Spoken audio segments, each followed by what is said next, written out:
Assalamualaikum warahmatullahi wabarakatuh. Saya ucapkan terima kasih atas kesempatan yang diberikan kepada kelompok kami, kelompok 3, untuk mempresentasikan hasil diskusi kelompok kami pada ruang kolaborasi mata kuliah pemahaman dan pembelajaran peserta didik.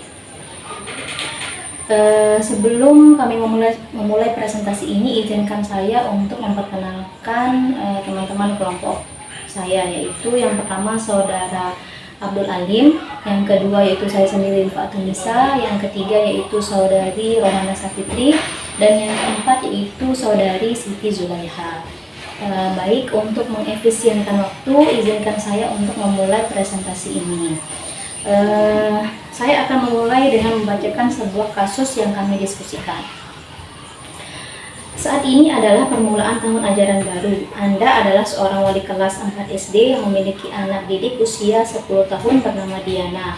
Wali kelas 3-nya mengeluhkan dinamika bersekolah Diana kepada Anda. Guru wali kelas tersebut mengatakan nilainya jauh tertinggal dari teman-teman lainnya di kelas.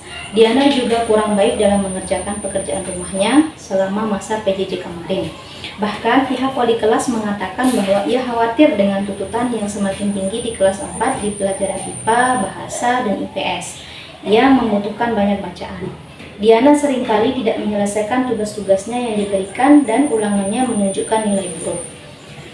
Namun demikian, ketika materi tugas dan ulangan tersebut diulangi secara lisan dan individual, Diana dapat menjawabnya. Baik, dari kasus tersebut kami mendiskusikannya, dan hari ini teman-teman saya akan menjelaskan. Penjelasan yang pertama akan disampaikan oleh saudari Rohana Safitri. Kepada saudari Rohana Safitri, kami persilakan. Assalamualaikum warahmatullahi wabarakatuh. Waalaikumsalam warahmatullahi wabarakatuh. Baik, di sini ada kasus yang pertama. Tadi ditampilkan bahwa di sana ada anak seorang siswa bernama Diana pada umur 10 tahun, duduk di kelas 4 SD, memiliki masalah di mana dia tidak sering mengumpulkan tugas yang diberikan guru serta nilai-nilai yang didapatkan rata-rata jelek, dan terutama guru ini memberikan komplain kepada kita, misalkan sebagai seorang guru, bahwa Diana ini sangat dikhawatirkan di 3 mata pelajaran, yaitu IPA, IPS, dan Bahasa. Akan tetapi jika guru tersebut menjelaskan secara individual atau secara lisan, Diana ini bisa menjawab soal ataupun tugas yang diberikan kepada Diana itu sendiri. Nah, di sini yang pertama yang bisa kita lakukan sebagai seorang guru adalah harus mengetahui terlebih dahulu karakteristik daripada Diana itu sendiri, sehingga nantinya kita dapat menentukan apa yang bisa kita tuangkan dan di dalam tujuan pembelajaran dan juga proses pembelajaran. Nah, di mana karakteristik ini berhubungan dengan gaya belajar Diana itu sendiri, sehingga ketika kita sudah mengetahui karakteristik dan juga gaya belajar Diana, maka kita akan mudah menentukan apa asesmen yang akan kita gunakan selanjutnya. Pemateri kedua, saya kembalikan ke moderator. Baik, terima kasih kepada saudari Rohana Safitri. Penjelasan selanjutnya akan disampaikan oleh saudara Abdul Alim. Kepada saudara Abdul Alim, dipersilakan. Bismillahirrahmanirrahim. Assalamualaikum warahmatullahi wabarakatuh. Melanjutkan apa yang disampaikan oleh saudari Rohana tadi, bahwa pada kasus Diana ini merupakan salah satu siswa yang baru naik kelas 4. Dia kelebihannya di bagian lisan dan individual, sehingga kemampuan untuk menulisnya, untuk mengerjakan tugas secara daring atau jarak pembelajaran secara jarak jauh itu agak kurang. Sehingga kami berempat kemarin sepakat bahwa penilaian atau asesmen yang kami berikan kepada dia ini adalah asesmen portofolio, di mana asesmen portofolio ini merupakan serangkaian dokumentasi karya siswa yang disusun secara sistematik, yang membuktikan supaya proses dan hasil belajar siswa sehingga dalam jangka waktu tertentu. Artinya bahwa penilaian portofolio ini tidak hanya dilakukan dalam kurun waktu sebentar, tapi tidak dalam kurun waktu yang lama juga. Artinya dalam waktu bisa saja kita melakukan pemilihan portofolio itu dalam 1 minggu, sehingga kita bisa memberikan feedback kepada siswa tentang hasil karyanya, karena di sana hasil dokumentasi atau hasil karya siswa itu yang akan kita nilai. Nah, tetapi dalam penilaian portofolio ini tidak satu penilaian yang kita akan lakukan di sana, karena di setiap kegiatan tentunya memiliki penilaian yang berbeda-beda sesuai dengan tujuan dan indikator yang diinginkan dalam pembelajaran tersebut. Mungkin itu saja, dilanjutkan oleh materi selanjutnya. Baik, terima kasih kepada Saudara Abdul Alim. Penjelasan selanjutnya yang terakhir yaitu akan disampaikan oleh Saudari Siti Zulaiha. Kepada Saudari Siti Zulaiha dipersilakan. Terakhir yaitu terkait dengan pertanyaan pematik yang ketiga, yaitu kesimpulan apa yang dapat ditarik dari asesmen yang kami desain dan lakukan. Menurut kelompok kami, asesmen portofolio ini adalah suatu prosedur pengumpulan informasi mengenai perkembangan dan kemampuan siswa melalui portofolionya, di mana pengumpulan informasi tersebut dilakukan secara formal dengan menggunakan kriteria tertentu untuk tujuan pengambilan keputusan terhadap status siswa. Seperti yang sudah dikatakan oleh pemateri sebelumnya, bahwa penilaian atau asesmen portofolio ini bisa dilakukan sesuai dengan kebutuhan si guru. Misalkan sekarang dalam jangka waktu 1 minggu, 2 minggu, 1 bulan, itu tergantung dari gurunya sendiri. Karena di sana nanti ada feedback atau ada tindak lanjut.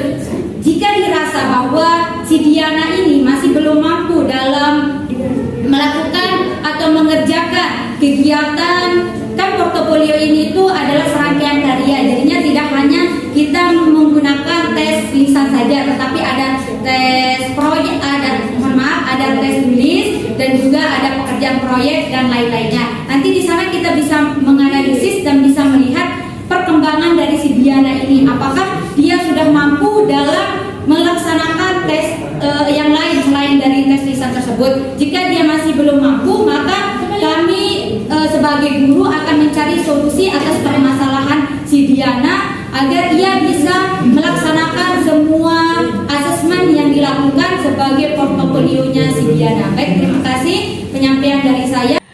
Baik, saya ucapkan terima kasih kepada Saudari Siti Zulaiha atas penjelasannya. Selanjutnya kita akan masuk kepada sesi tanya jawab, masukan, kritik, dan saran dari teman-teman. Baik, kepada Saudari Juliana dipersilakan untuk bertanya. Baik, terima kasih atas kesempatannya di sini. Kalian kan dari kasus Diana ini solusinya itu asesmen portofolio. Nah, apa sih ini? Bagaimana desain asesmen portofolio menurut kelompok kalian terhadap kasus Diana tersebut? Kak, kayak tadi kan dari kelompok kami ada nih mulai dari interpretasi yang tadi dipaparin sama Ida itu. Kalau kalian bagaimana? Terima kasih. Terima kasih atas pertanyaan dari Saudari Juliana. Pertanyaan dari Saudari Juliana akan dijawab oleh Saudara Abdul Alim. Kepada Saudara Abdul Alim dipersilakan. Oke, terkait dengan desain portofolio ini, bahwa sebelum kita melakukan penilaian, kita tentunya melihat dulu sejauh mana kemampuan siswa. Nah, itu yang kita sesuaikan nanti di portofolio, sehingga desain tugasnya itu pun akan menyesuaikan nanti. Artinya bahwa mulai dari upaya untuk membuktikan kegiatan dalam portofolio tersebut. Misalnya si Juliana ternyata kemampuannya dalam menggambar itu cukup bagus, tapi belum maksimal di yang lain. Nah, itu kita kumpulkan, kemudian itu menjadi kemampuan lebihnya si Juliana dalam menyelesaikan tugas selanjutnya. Artinya dalam tugas selanjutnya itu dia bisa membuat atau menyelesaikan tugas itu tidak mesti harus dengan menulis, tapi dengan gambar itu bisa dijadikan penilaian portofolio juga, dikumpulkan menjadi satu, tidak mesti harus dengan tulisan tersebut. Saya ingin menambahkan ya terkait dengan desain dari penilaian portofolio ini, sama dengan kelompok sebelumnya, bahwa sebelum kita melakukan penilaian portofolio itu pasti adanya perencanaan apa saja yang ingin kita mulai, bagaimana saja bentuk dari penilaian itu, dan kapan penilaian itu akan dilaksanakan. yaitu portofolio itu kapan kita akan melakukan feedback, apakah apakah untuk 1 minggu, 2 minggu, 1 tujuan pembelajaran atau apa. Nah, sebelumnya itu kita akan melakukan analisis terhadap CP masing-masing dari CP mata pelajaran di kelas 4 itu. Misalkan si Diana, kasusnya ini kan Diana udah kelas 4. Nah, yang pertama itu kan kita melakukan diagnostik awal. Oh, ternyata si Diana ini tuh condongnya misalkan gaya belajarnya itu karena kita belum melakukan, dan ini kan masih perkiraan, jadinya kami belum tahu apa sih gaya belajar yang dimiliki oleh si Diana. Misalkan kita sudah menemukan, oh ternyata si Diana gaya belajarnya seperti ini. Kemudian kita juga di diagnostik awalnya itu mencari tahu apa penyebab dari kesulitan si Diana di kelas 3 itu. Karena seperti yang sudah dikatakan sebelum-sebelumnya bahwa banyak sekali faktor yang menyebabkan si Diana memiliki nilai rendah terhadap pengumpulan tugas-tugasnya ketika PJJ. Nah, nanti kita melihat juga di sana apa sih yang menyebabkan dia menjadi menjadi anak yang diremehkan oleh gurunya. Tanda kutip ya, mohon maaf, bukan diremehkan tapi kayak dikeluhkan oleh gurunya bahwa dia itu tertinggal dari teman-teman yang lain. Nah, melalui dengan diagnostik awal ini kita bisa menemukan bahwa karakteristiknya si Diana itu seperti apa. Kemudian melalui asesmen portofolio ini itu juga di sana itu banyak asesmen, banyak bentuk penilaian kita berikan seperti tertulis, lisan, setelah perencanaan, kemudian pelaksanaan dari asesmen yang kita sudah rencanakan tadi. Nah, setelah itu baru kita kumpulkan, baru kita adakan feedback, baru dia ketahuan, oh ternyata walaupun kita memberikan dia tes tertulis, tapi dengan metode, model dan cara kita sendiri, ternyata nilainya juga bagus. Oh ternyata tidak selamanya si Diana ini itu tidak mampu untuk menjawab tes selain dari lisan tersebut. Seperti itu, mungkin hanya itu penjelasan dari saya. Bagaimana saudari Juliana, apakah ada tanggapan yang lain? Terima kasih atas penjelasannya. Baik, terima kasih. Apabila tidak ada tanggapan atau pertanyaan yang lain, maka berakhirlah presentasi dari kelompok kami. Sebelumnya sedikit saya menyampaikan bahwa nantinya pada saat kita menjadi seorang guru di dalam kelas, maka kita akan menjumpai atau mengetahui bahwa akan ada kasus-kasus atau masalah-masalah yang akan kita hadapi, sehingga kita sebagai seorang guru harus mengetahui jenis-jenis asesmen apa yang akan kita berikan atau kita lakukan kepada peserta didik kita nantinya. Karena nantinya kita pasti akan menjumpai kasus-kasus atau masalah-masalah seperti Diana tersebut. Baik, sekian dari kelompok kami ucapkan mohon maaf apabila ada salah-salah kata dan kurangnya dari presentasi kami. Sekian dan terima kasih. Wassalamualaikum warahmatullahi wabarakatuh.